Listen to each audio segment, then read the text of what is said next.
Okay buddies, आज हम explain करने वाले हैं डेंडरडेन के सीजन 2 के एपिसोड 3 को। तो चलिए शुरू करते हैं। एपिसोड की शुरुआत में ओकारून ईविल आई के हमले को रोकने की कोशिश करता है, लेकिन ईविल आई की पावर्स पर भारी पड़ रही होती हैं, जिस वजह से वो मोमो को लेकर वहां से भागने का डिसाइड करता है। पर ईविल आई उसके ऊपर अपनी बॉल से अटैक करना स्टार्ट कर देता है। तब ओकारून ईविल आई के हमले से बचने की कोशिश कर रहा होता है और मोमो भी इसमें उसकी मदद कर रही होती है, पर ईविल आई अभी भी उन पर भारी पड़ रहा होता है, जिस वजह से उनके पास भागने के अलावा कोई चारा नहीं बचता है। तब वो ऊपर जाकर नोटिस करती है डेथ फॉर्म कुछ कर रहा होता है, जिसके बारे में मोमो पूछने लगती है। वो डेथ फॉर्म अपने एनिमी को इलेक्ट्रिक शॉक और पॉइजन स्प्रे कर कमजोर करते हैं ताकि वो अपने एनिमी को मार सके। वो सब तो ठीक है, लेकिन हम इस जगह से बाहर कैसे निकलेंगे? एग्जस्ट तो बहुत ऊपर है और हम वहाँ तक पहुँच ही नहीं पाएंगे। क्या इस डेथ फॉर्म की कोई वीकनेस भी है? मैंने मैगजीन में पढ़ा था कि वो डेथ फॉर्म बैक्टीरिया की तरह होते हैं, जिस वजह से वो बैक्टीरिया सनलाइट को नहीं सह सकते, जिस वजह से हमें उसे सूर्य की रोशनी में ले जाना होगा। पर आखिरकार हम ऐसा करेंगे कैसे? और ऊपर से जीजी को इस जगह पर छोड़कर नहीं जा सकते।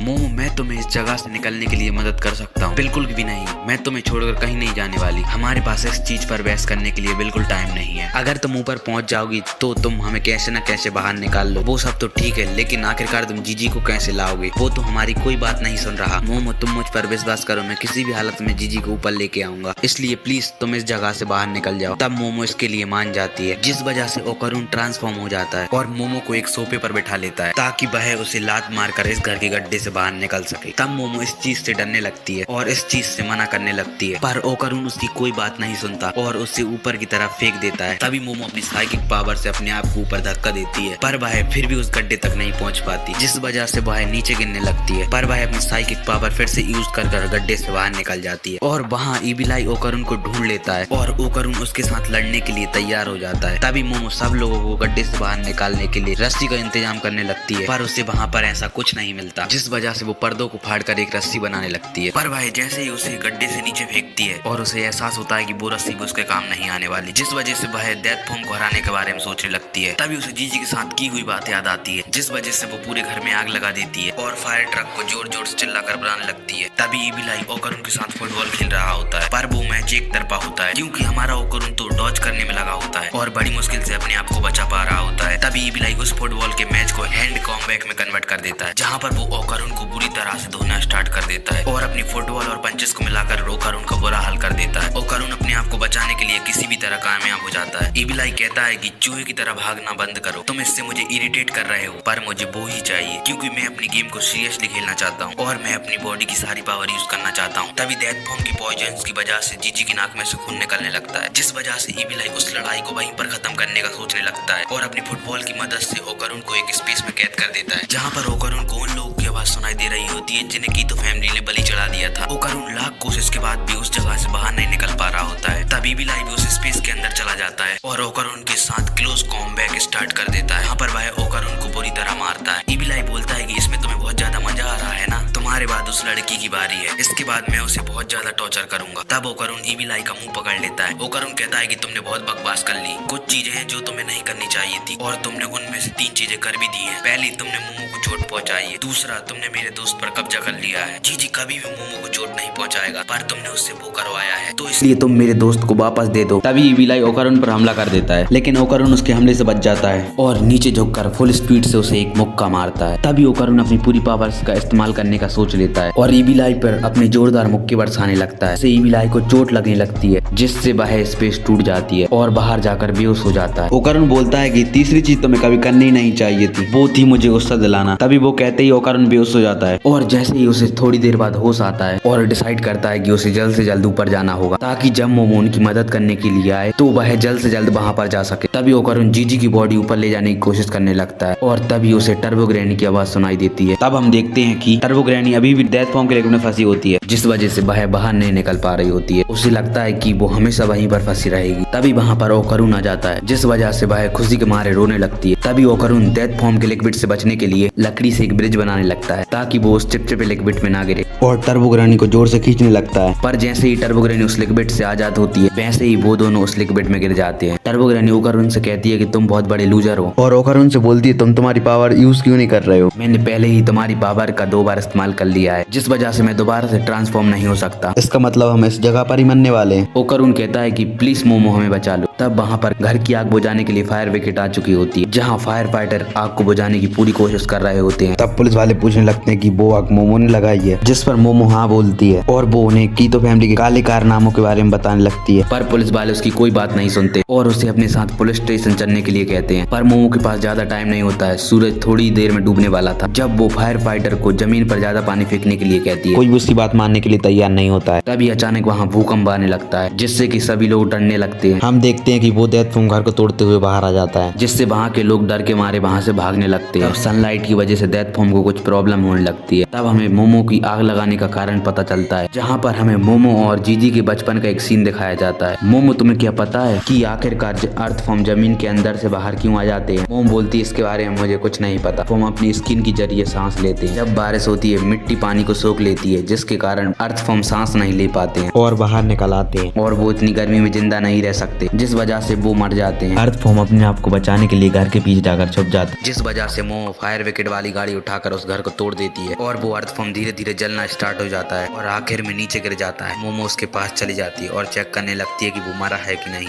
ऐसे ही डेथ फॉर्म थोड़ा हिलता है, ही मोमो डर जाती है। तभी डेथ फॉर्म उल्टी कर देता है, उसमें से सारी कीतो फैमिली बाहर आ जाती है। मोमो कहती है कि तुम लोग अभी भी जिंदा हो। तब कीतो फैमिली के हेड कहती है, आखिरकार तुम्हारी हिम्मत कैसे हुई वो सब करने की? तुमने आखिरकार सरपेंट गॉड के साथ ऐसा क्यों किया? तब मोमो कहती है कि तुम अभी भी उसकी साइड ले रही हो, उसने तो तुम्हें खा लिया था, पर मुझे माफ करना, अभी तुम्हारे साथ टाइम वेस्ट करने के लिए मेरे पास टाइम नहीं कि मुझे ओकरुन और सबको बचाना भी है। अभी वहाँ अचानक से भूकंप आने लगता है। अब जो भी होगा उसकी जिम्मेदार तुम होगी, क्योंकि वो सब कुछ तुमने ही किया है। और मोमो को समझ में नहीं आ रहा होता है और हम देखते हैं कि तभी ज्वालामुखी फट जाता है, जिसे देखकर मोमो शॉक हो जाती है और वो एपिसोड वहीं पर एंड हो जाता है।